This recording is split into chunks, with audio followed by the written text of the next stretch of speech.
मरने के बाद क्यों करते हैं शरीर का दान? कैसे होता है इसका इस्तेमाल? यहाँ जाने सारे जवाब। नमस्कार, देश ऑनलाइन में आपका स्वागत है। बॉडी डोनेशन और ऑर्गन डोनेशन एक भिन्न प्रक्रिया है। बॉडी डोनेशन केवल मरणोपरांत किया जा सकता है, तो वहीं ऑर्गन डोनेशन जीवित और मृत्यु के बाद किया जा सकता है। आपने ऐसे कई मामले पढ़े होंगे या देखे होंगे जहां मरणोपरांत परिजन किसी अपने का शरीर दान कर देते हैं। शरीर दान करने के साथ साथ अंग दान आज के समय में बेहद प्रचलित है। कई लोग अपने अंग दान करते हैं, तो कई लोग शरीर भी दान कर देते हैं। इसमें अंग दान दो तरीकों से किया जा सकता है, जिसमें एक जीवित अवस्था में और दूसरा मरणोपरांत। तो वहीं शरीर का दान केवल मरणोपरांत किया जा सकता है।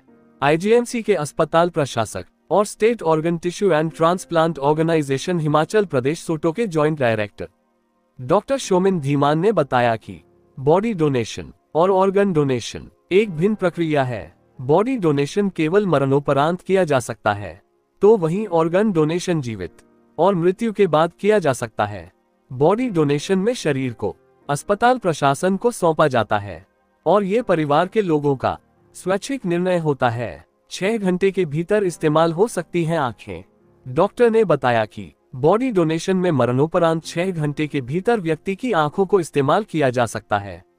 इसके अलावा बॉडी के विभिन्न अंगों का इस्तेमाल भी किया जा सकता है। ऑर्गन डोनेशन की स्थिति में मृत्यु के पश्चात व्यक्ति के शरीर को परिजनों को वापस लौटा दिया जाता है, लेकिन बॉडी डोनेशन की स्थिति में शरीर को वापस नहीं लौटाया जाता। इसमें शरीर को एनाटॉमी विभाग में सौंप दिया जाता है, जहां इसे बच्चों की पढ़ाई और शोध कार्य के लिए इस्तेमाल किया जाता है। क्या आप सोच सकते हैं कि कोई मरने के बाद भी बड़ा शिक्षक बन सकता है? लेकिन ये सच है कि मुर्दे ऐसे वैसों को नहीं, बड़े बड़े डॉक्टरों को पढ़ाते हैं। मुर्दे पढ़ा सकते हैं और ऐसा वैसा नहीं, बहुत गूढ़ ज्ञान दे सकते हैं। ये सच है। जिसे दुनिया को कुछ देना होता है, वो जीते जी तो अपना योगदान करता ही है, मरने के बाद भी बहुत कुछ कर जाता है। बड़ी बात है कि जिंदगी में कमाए धन दौलत से नहीं, बल्कि अपने शरीर। चौंक गए ना? मरने के बाद भला कोई अपने शरीर से क्या योगदान दे सकता है और कैसे? तो जवाब है अपने मृत शरीर को दान करके। मुंबई की प्रसिद्ध डॉक्टर लीला आडवाणी ने यही किया था। उन्होंने अपने निधन से बहुत पहले फैसला किया था कि वो चिकित्सा शिक्षा मेडिकल एजुकेशन के लिए अपना शव दान करेगी। 99 साल की उम्र में उनकी आंखें खराब हो गईं और बाकी अंग भी ठीक से काम नहीं कर पा रहे थे। खुद एक डॉक्टर होने के नाते उन्हें पता था कि उनका शरीर अभी भी चिकित्सा अनुसंधान के लिए बहुत कारगर होगा। डॉक्टर लीला आडवाणी के निधन के बाद उनके परिवार ने उनकी इच्छा के मुताबिक उनके शरीर को केएम अस्पताल को दान कर दिया। साथ ही वो दूसरों को भी ऐसा करने के लिए प्रेरित कर रहे हैं। जहां जिंदा लोगों को पढ़ाते हैं मरे हुए लोग। डॉक्टर लीला की बेटी अरुणा कहती हैं, मेरी माँ हमेशा एक कुछ ना कुछ दान दिया करती थी। उनका पूरा ध्यान रखती थी कि कुछ भी बर्बाद ना हो। मुझे लगता है कि उनका शरीर दान करना उनके जीवन दर्शन में फिट बैठता है। वो कहती हैं, वो अब मुर्दाघर में पड़ी हैं।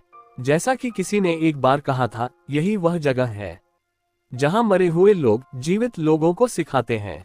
अरुणा खुद शवदान को शोध कर रही हैं और इसी सिलसिले में वो मुंबई के परेल स्थित केएम अस्पताल पहुंची। देश में लावारिश लाशों पर रिसर्च का दारोमदार। अब तक रिसर्च के मकसद से अस्पताल में उन शवों को लाया जाता है जो लावारिश होते हैं। पुलिस ऐसी लावारिश लाशों को अस्पताल पहुंचा देती है।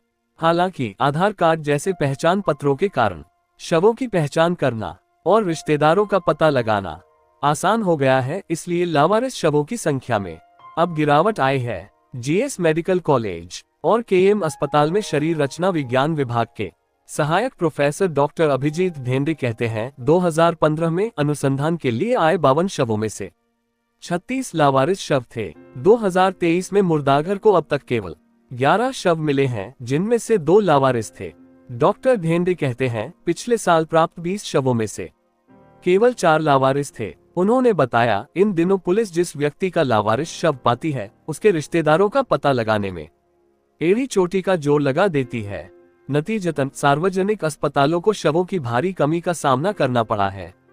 हालांकि अंगदान के बारे में जागरूकता बढ़ रही है, फिर भी रिसर्च के लिए पर्याप्त शव नहीं मिल पाते। शरीर रचना प्रयोगशाला एनाटॉमी लैब में छात्रों को शरीर के टुकड़े करके विभिन्न अंगों को अलग अलग करना सिखाया जाता है। चूंकि देहदान बहुत कम संख्या में हो रहे हैं, इस कारण रिसर्च के लिए शवों की भारी कमी होती है। ऐसे में डॉक्टरों को मृतक शरीर के अंगों को आपस में साझा करना होता है। पश्चिम के देशों में अंत्येष्टि का खर्च बहुत ज्यादा होने के कारण लोग शवदान को प्रेरित होते हैं। डॉक्टर ढेंडे कहते हैं कि भारत में अंतिम संस्कारों के बारे में अंधविश्वास का विपरीत परिणाम होता है। हालांकि जैन समुदाय शवदान को लेकर सबसे ज्यादा उदार है।